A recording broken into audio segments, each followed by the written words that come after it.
This week on World Traveler Cooking, we are going to make Ayam Santan, or also known as Ayam Gulai Padang. This is a yellow curry from Padang, Indonesia, and it's one of the dishes I think of when I think of Padang food. Another one being rendang, which I've already done. And so it's not that hard to make, but there are a fair number of ingredients. So if you're looking for a nice Indonesian dish to make, I'd recommend doing this. And kind of once you understand what you're doing, you can vary the spiciness, etc., however you like. I'm going to go over the ingredients, and in some cases we have them already pre-ground. I bought them pre-ground at the market. Sometimes you can buy them pre-ground. Otherwise you grind them in a gulai, though you can use a blender. Just put the spices in the blender, after peeling them, add just a little bit of water and puree them. Okay, so first we have the chicken. And when you buy a chicken at the market in Indonesia, it often has the head on it and the feet. So here is the chicken. I have two of them. I'm making a lot because why not? And we'll cut this into pieces in a moment. But I want to show them to you whole. We have our primary spices will be candle nuts, coriander, and we'll grind both of these by hand. I've just used a rock and a plate. Then we'll have red chili pepper, ginger. This is galangal. It's called lengkuas in Bahasa Indonesia. This is ground shallot. You could just finely chop the shallot. Indonesian shallots are basically the same as you're used to, but they're smaller. So this is what they look like, but I'm going to use them from here because they're already ground. And then of course turmeric. We'll also add garlic, and then we have our fragrant seasonings. We have, this is called daun salam. For those of you in Europe, you can find this at, for example, Toko 24. I'll put a link to it in the description, and or other Indonesian markets. And in the event where you don't have it, you can just substitute a couple of bay leaves. Then we have the all-important lime leaf. You can find this at Asian stores generally. It's used a lot in Thai food as well, and Vietnamese food as well as Indonesian food, so it's not so hard to find. And then we have our all-important coconut milk. Yeah, this is freshly made. I'll probably do another one at some point on how to make coconut milk, but I don't have the blender for it, so I have to wait until I get one.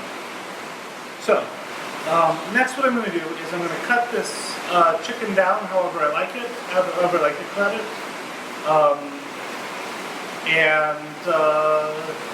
I'm going to grind these spices by hand. I'm also going to put these back because I'm going to use... I forgot these two pieces. Lemongrass, very important. Use it. You can find it in Germany at many of the supermarkets, including Kaufland has it. In the US, you can sometimes find it at supermarkets, sometimes you have to go to Asian stores. And then this is an optional ingredient. It's the leaf from the turmeric plant, daun kunyit, it's called in Bahasa Indonesia. And this has a really subtle flavor. If you don't have it, you can omit it, but if you can get it, why not use it? So those are our ingredients. Let's go ahead and get started. Oh, we'll also have a little bit of oil, but yeah, these are the primary ingredients. So let's get started. So I have this nice cast iron wok here. I'm going to start by heating it up. And then I will add a bit of oil, and we'll start with some of our spices into it. So there's the full amount of garlic, and now I'm going to add the cracked coriander and the pounded candle nuts.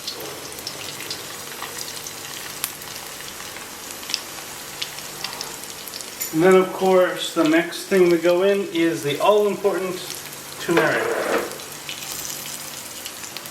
And I would say you want to add like 2 pieces of turmeric normally if you were grinding it straight. So maybe like about that much.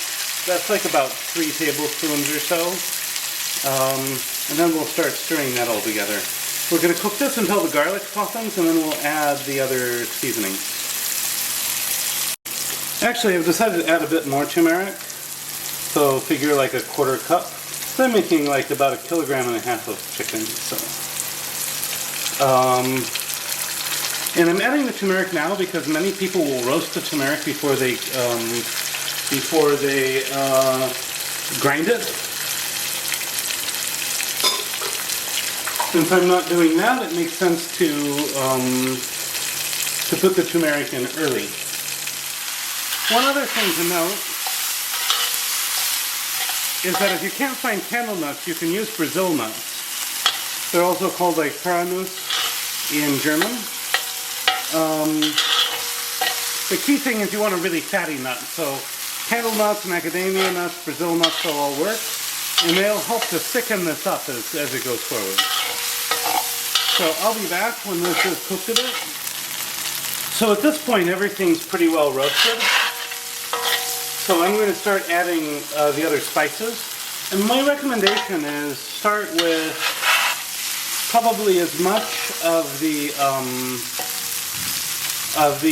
shallot as you used of turmeric. And for the rest, see, look how nicely that garlic's softening up. And for the rest, maybe half as much. So we'll go ahead and add those here, and then we'll go forward. So first up, I'm going to add the galangal. The galangal should be a little more than the ginger you add, so just keep that in mind.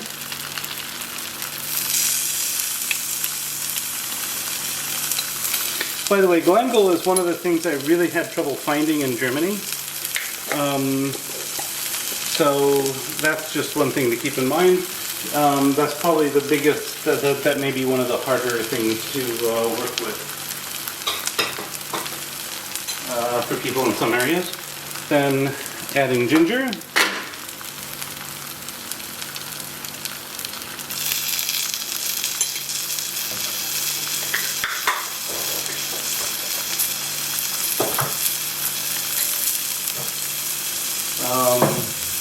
Next up, this is the shallots.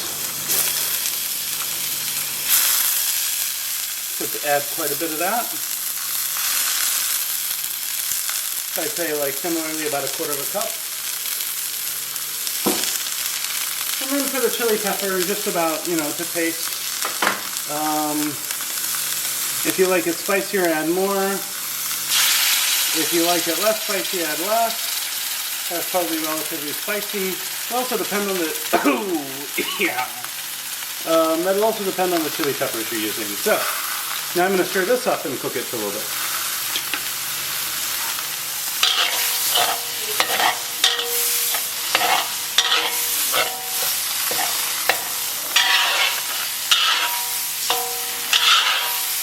And if you get just a little bit burned, it's not the end of the world, but you really don't want the garlic to burn because that makes things pretty bitter. So that's why I start with fresh whole garlic. If you were starting with crushed garlic, you would add it right after the shallot. Sorry, there's also some commotion going on around here. I'm not sure of what. But I'm going to add the chicken next.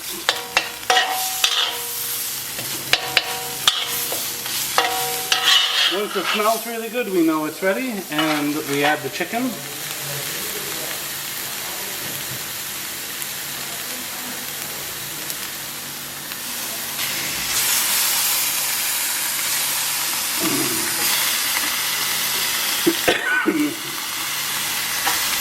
You don't have to add the heads or the feet if you don't like. I'm going to add the feet because they make it nice and thick. Oh, I might add the head too, why not?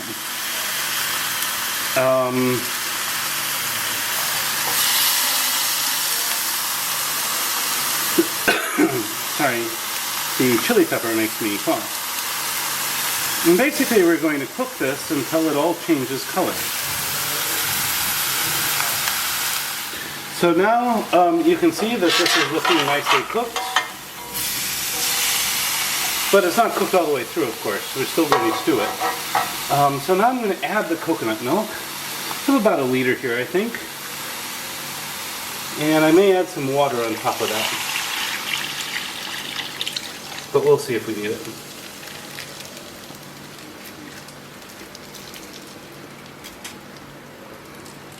Ah, look at that. So now I'm going to stir this together, and then I will add my aromatics.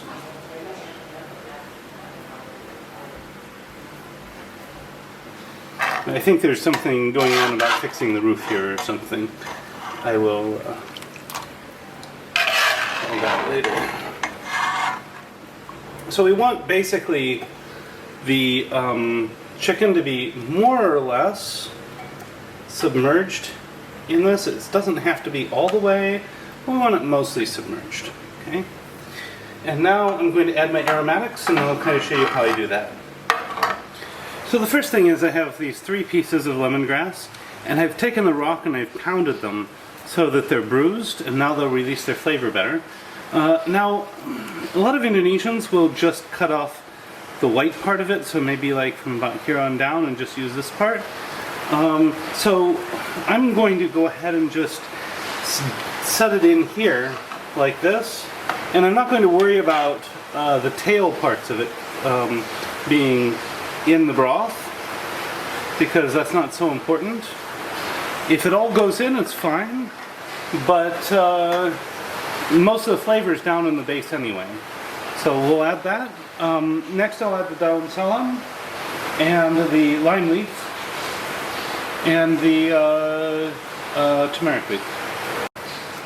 So for the daun salam, I have a piece here that's 7 leaves. I was going to use 5 or 6, but 7's fine. So I'm just going to, again, set it in here. We're not going to eat this leaf. It's just there for flavoring. So we're going to let it sort of steep in the broth. Lime leaves you can just toss in.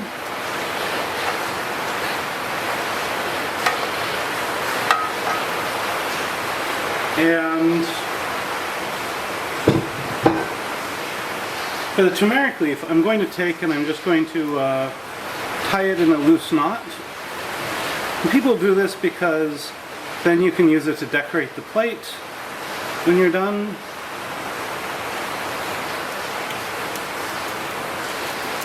And I'm going to put 2 of them in. I could put 3. Maybe I'll put 3. Yeah, why not? It's not a very strong flavor, so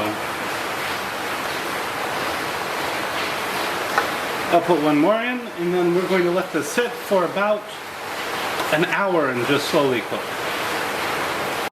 Now the last note is that about every 15 minutes or so I'm going to come up and stir this so that the areas that are on top get submerged and stew better. Yeah, and then so yeah, that's basically it. We'll be back in about an hour, and I will go ahead and taste at that point. So now this has been boiling for about an hour, and surprisingly the rain stopped. I say surprisingly because normally in the tropics when it starts to rain in the morning, it just keeps on raining all day. So I'm going to go ahead and present some of this. Now you can continue to boil this down or use a thicker coconut milk if you like, but this seems to be about the way I'm used to having it.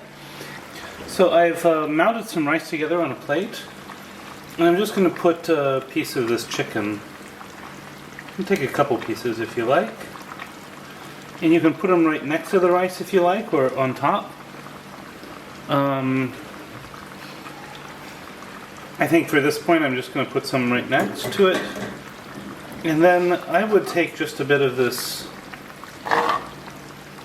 sauce.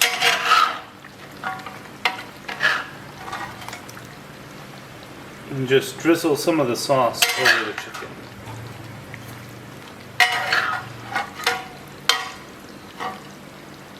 And the rice. So there's our basic presentation. And then to top this off, I'm going to decorate it with a leaf.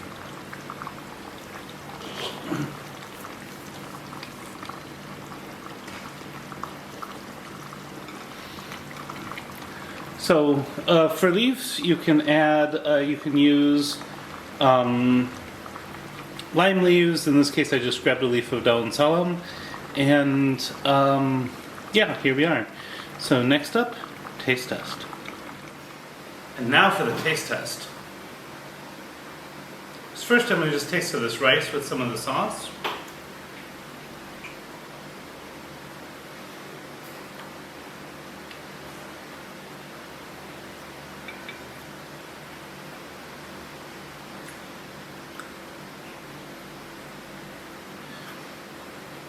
It's very nice.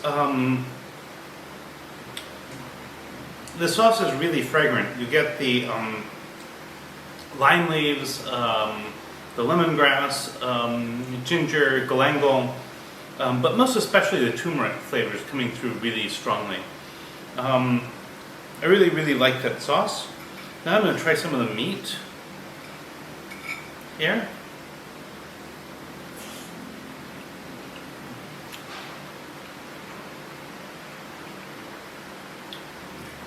That is perfect. This is wonderful. Tender, fragrant, tasty, a bit spicy, but you know, you can tune that however you like. This is just delicious. I really like this dish. So at any rate, if you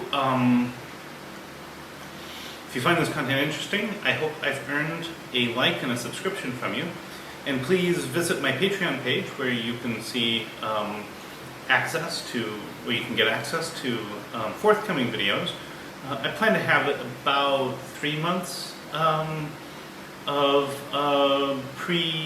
early access content on the Patreon page. And if you cook this dish, you do it a little differently than I do. I love to hear variations in the comments. I think that really helps everything. Helps us understand how to cook this dish better. And everybody makes this dish differently. In fact, I'd like to dedicate this recording here to someone who used to cook this for me many times, Ayam Amoy. She always used to cook this anytime I'd come to visit, and would add like the leaf stalks of the taro plant to it also as an additional vegetable, which came out really great. So, you know, I never cooked this dish with her, but I cooked a bunch of other dishes with her. She's the one who I learned to cook rendang from, and a lot of great memories in the kitchen there. So this is to her memory. At any rate, recipes in the description. Bon appetit, and see you next week.